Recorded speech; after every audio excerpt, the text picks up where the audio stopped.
Salam sadar. Ada sebuah ilustrasi yang sangat bagus, di mana melalui ilustrasi ini kita bisa mengambil pelajaran yang berharga. Ilustrasi ini mungkin kalian sudah sering lihat, sering dengar, sering baca, tapi tidak ada salahnya kita membahasnya kali ini. Kisahnya seperti ini. Di sebuah pasar, di tempat yang sangat ramai, ada dua orang pria yang berdebat dengan sengit hanya karena persoalan sepele, yaitu tentang berapa 5 dikali 2. Ada seorang pria yang bodoh namun bebal, tidak bisa diajari, yang selalu ingin menang sendiri, berkata bahwa 5 kali 2 sama dengan 7. Dan lawan debatnya adalah seorang pria juga calon sarjana yang berkata 5 kali 2 sama dengan 10. Nah, dalam hal ini kedua orang tersebut sama-sama berkeras, sama-sama saling mempertahankan pendapatnya, sehingga perdebatan mereka mengundang orang-orang ramai di sekitar pasar menonton mereka. Bahkan perdebatan mereka hampir mengarah ke perkelahian fisik. Nah, melihat hal yang tidak baik, maka salah seorang penonton berkata kepada mereka, "Udah, hentikan.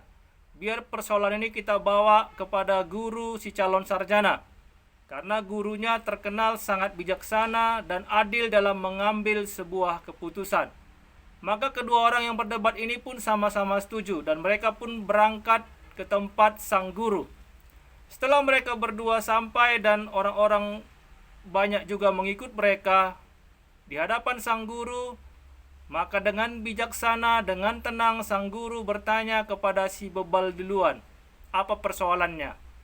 Maka si bebal dengan semangat berapi-api menjelaskan persoalannya. Sang guru yang bijaksana hanya tersenyum tipis. Lalu dia bertanya kepada muridnya si calon sarjana, apa persoalan yang terjadi. Maka si calon sarjana juga menceritakan apa yang mereka perdebatkan. Setelah keduanya menyelesaikan pernyataannya di hadapan sang guru, maka sang guru mengambil sebuah keputusan yang tentu saja mengagetkan si calon sarjana dan semua orang yang hadir mendengarnya. Sang guru berkata bahwa yang benar adalah si bebal, yaitu 5 kali 2 sama dengan 7. Setelah mendengar hal tersebut, maka si bebal pun bersorak girang, dia tertawa terbahak-bahak dan selalu berbahagia sambil mengucapkan, "Terima kasih guru, Anda memang orang yang adil dan bijaksana."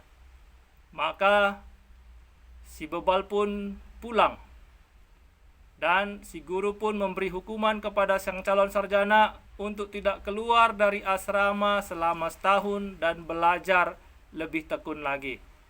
Setelah orang banyak juga pulang, maka si calon sarjana tidak senang akan keputusan gurunya.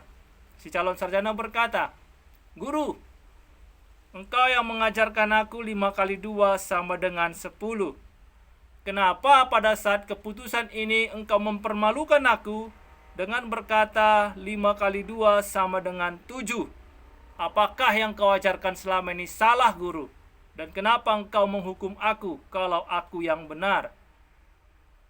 Dengan tersenyum tipis dan dengan nada yang lembut, sang guru berkata, "Aku menghukummu bukan karena 5 kali 2 adalah 7.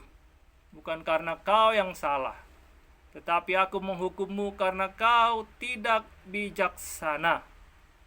Maka sang murid pun atau si calon sarjana juga belum puas akan jawaban sang guru. Lalu sang guru melanjutkan, "Kau tahu, si bebal itu adalah orang yang bodoh, yang tidak bisa diajari, bahkan selalu ingin menang sendiri.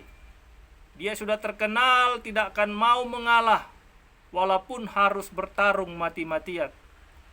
Jadi kenapa kau harus menghabiskan waktumu, menguras energimu, menguras tenaga dan pikiranmu untuk berdebat hal yang sepele dengan orang yang seperti itu? Bukankah itu adalah suatu perbuatan yang sia-sia? Untuk itu aku menghukummu untuk belajar lebih tekun lagi supaya kau lebih bijaksana.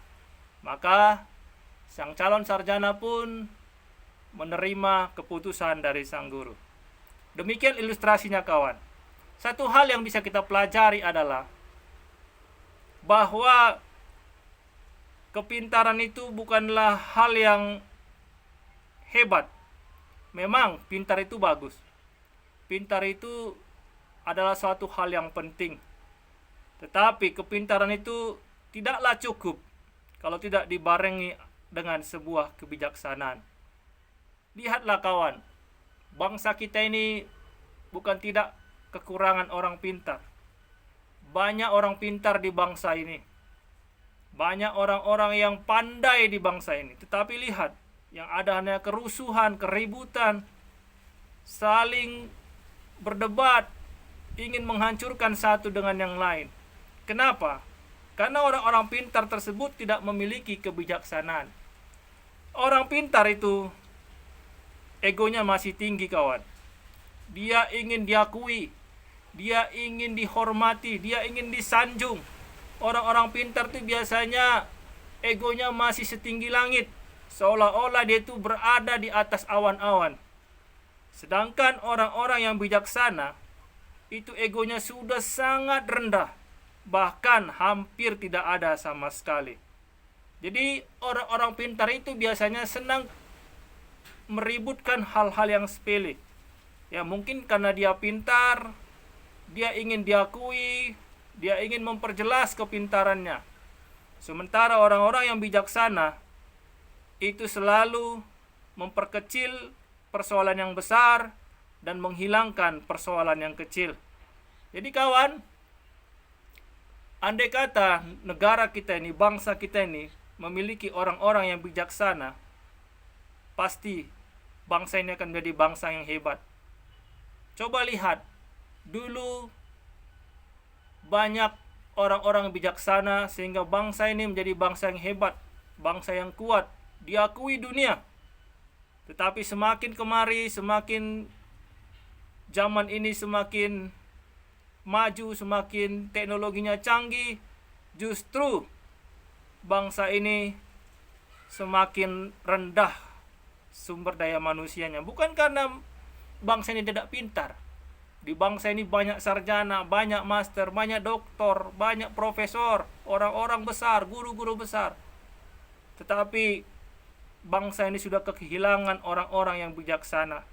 Beda dengan nenek moyang kita dulu, mereka adalah orang-orang bijaksana yang senang memperkecil masalah yang besar, bahkan menghilangkan masalah yang kecil. Sementara lihat di sekeliling kita kawan, zaman sekarang senang meributkan hal-hal yang kecil, sehingga hal-hal yang kecil ini menjadi hal yang besar. Itulah yang harus kita renungkan, itu yang harus kita sadari. Pintar itu boleh, pintar itu wajib, pintar itu harus, tapi kebijaksanaan itulah yang terpenting. Belajarlah untuk bijaksana, belajarlah untuk mengendalikan ego, mengendalikan keegoisan kita, mengendalikan kesombongan kita, mengendalikan keakuan kita. Kita tidak perlu menjelaskan ke orang-orang siapa kita. Kita tidak perlu berkoar-koar, tidak perlu bersorak-sorak. Oh ya, aku orang pintar, aku orang pandai, aku ilmunya tinggi. Nggak perlu kawan. Lihat, Samudra Raya tidak perlu bersorak, tidak perlu bergemuruh untuk mengatakan ke alam semesta ini bahwa dia sangat dalam. Tetapi lihat sungai yang dangkal, suaranya sangat ribut, bahkan dari kejauhan sudah terdengar suara airnya. Jadi ketika kau ingin menunjukkan bahwa kau orang yang pintar, kau orang yang bijaksana, mulailah dengan mengendalikan keegoisanmu. Jadi kawan, hidup ini pilihan, Kau milih jadi orang pintar atau orang yang bijaksana. Itu semua adalah pilihanmu. Salam sadar.